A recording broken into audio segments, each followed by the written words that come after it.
Imagine you're flying over the middle of the Atlantic Ocean. That constant, kind of comforting hum of the engines, what if it just stopped? Gone.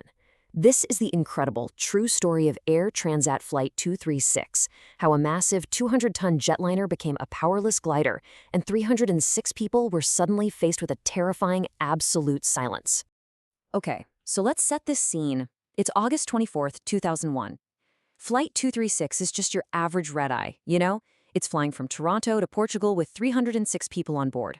For hours, everything is perfectly normal, just a smooth flight over the inky blackness of the ocean.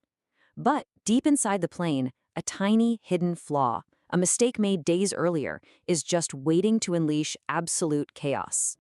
First off, let's really get our heads around the sheer scale of this thing. We're talking about an Airbus A330. I mean, this is a 200-ton marvel of engineering. It's designed to just effortlessly cross entire continents. It's basically a flying city, a real testament to what we can build.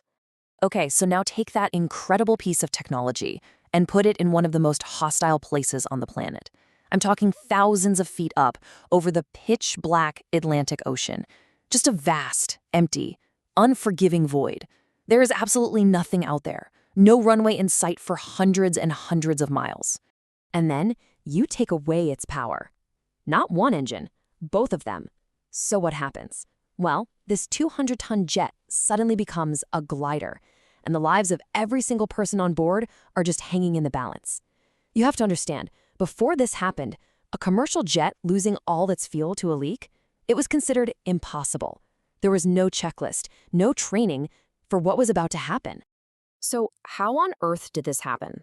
Well, this wasn't some sudden explosive failure. No, the roots of this near catastrophe started with a tiny little error, a moment of human mistake during routine maintenance, 9 full days before the plane even left the ground. Okay, here's what went down. The airline needed a new engine, so they got a loaner from Rolls-Royce. Simple enough, right? Well, here's the problem. The loaner engine was an older model, but the plane's systems were all newer. That meant the fuel and hydraulic tubes, they just didn't match up. Think of it like trying to force the wrong charger into your phone. It's just not going to work, and it's a total recipe for disaster. So the lead mechanic, he's under a really tight deadline. He tries to get the digital manual, but he can't access it. So he takes the shortcut. He finds parts that look like they fit, but they were fatally incompatible. You see, these two metal tubes, which should never ever touch, were now pressed right up against each other. And with every flight, they vibrated, rubbing together, slowly, invisibly, basically sawing a hole in the fuel line. A ticking time bomb was now part of the plane. Okay, so let's jump back to that fateful night. We're hours into the flight, most of the passengers are asleep, and that slowly grinding flaw, it finally gives way. And this triggers a catastrophic chain of events that is about to flood the cockpit with alarms. And man, things just cascaded with terrifying speed. At 4:38 a.m., fuel starts gushing out of that broken line. We're talking a gallon every second. Less than an hour later, a fuel imbalance warning flashes in the cockpit. Then, just 40 minutes after that, the right engine sputters and dies. And believe it or not, only 13 minutes later, the left engine goes too. The plane is now a silent, powerless giant just falling out of the sky. You have to put yourself in the pilot's shoes. They were in total disbelief. A massive fuel leak like this, it just doesn't happen in modern aviation. It was unthinkable. So their first thought, the logical one, was it must be a computer fault, a bad sensor, a glitch. And look, while that's totally understandable, that assumption would turn out to be a devastating mistake.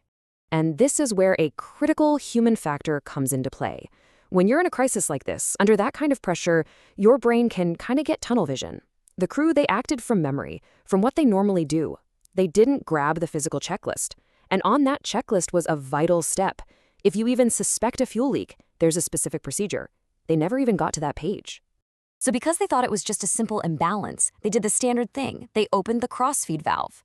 This is supposed to balance the fuel between the wing tanks. But what they accidentally did was open up a direct pipeline for all the good fuel and their one good tank to pour straight into the leaking engine and then just gush out into the night sky.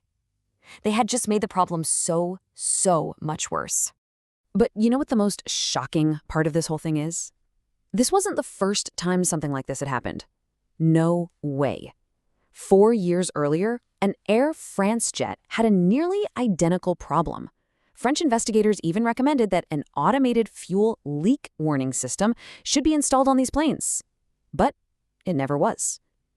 If that one recommendation had been followed, this entire crisis, all the terror, it might have been completely avoided. So, okay, we're back in that silent cockpit, no engines, the cabin is in total darkness, and you've got two pilots facing a literally impossible task. Somehow guide this 200-ton machine, a plane that was never meant to fly without power, to a tiny little island somewhere in the middle of the vast, empty ocean.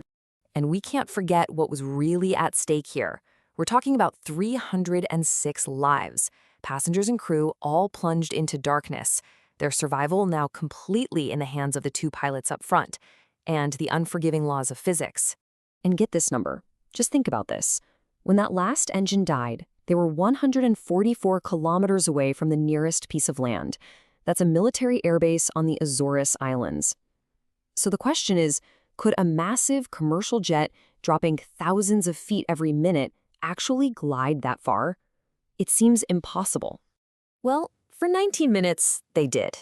Captain Robert Pichet and his first officer, Dirk de Jager, pulled off an absolutely incredible feat of flying. With most of their controls gone, they somehow maneuvered this silent behemoth through the sky. They set a world record for the longest unpowered glide in a commercial passenger jet, and it's a record that, for very good reasons, still stands to this day. So what was it like for the passengers? I mean, it must have been surreal and absolutely terrifying. That constant roar of the engines just vanished. It was replaced by a silence so deep, people said their ears actually started to ring. The crew started handing out life jackets, showing everyone the brace position, preparing them for the very real possibility that they were about to ditch in the freezing cold Atlantic Ocean. But they didn't ditch in the ocean.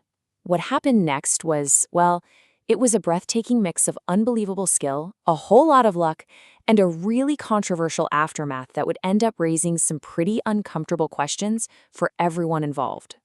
Somehow, against all odds, Captain Pichet manually lines up this powerless giant with the runway. Now, the tires blew out on impact, sending this shower of sparks into the night. But the plane was down. It was on the ground. It was safe. In less than 2 minutes, all 306 people were evacuated. Everybody survived. And just like that, Captain Pichet was hailed as a global hero. But then, this shocking secret from his past comes out. It turns out, years earlier, he'd actually served prison time for drug smuggling. All of a sudden, the hero's story got, well, complicated. How could an ex-convict be flying a passenger jet? But for the passengers he saved, the answer was really simple. He was the guy who gave them back their lives. So you gotta ask, how does a simple maintenance mistake turn into a near-fatal disaster? Well, investigators have this concept they call the Swiss cheese model. The idea is that disasters almost never have just one single cause. They happen when a bunch of small, separate failures, the holes in the cheese, all line up perfectly. And that's exactly what happened here. You had the mechanic shortcut, that's one hole. The crew relying on memory instead of the checklist, that's 2. The plane not having a leak detector, 3.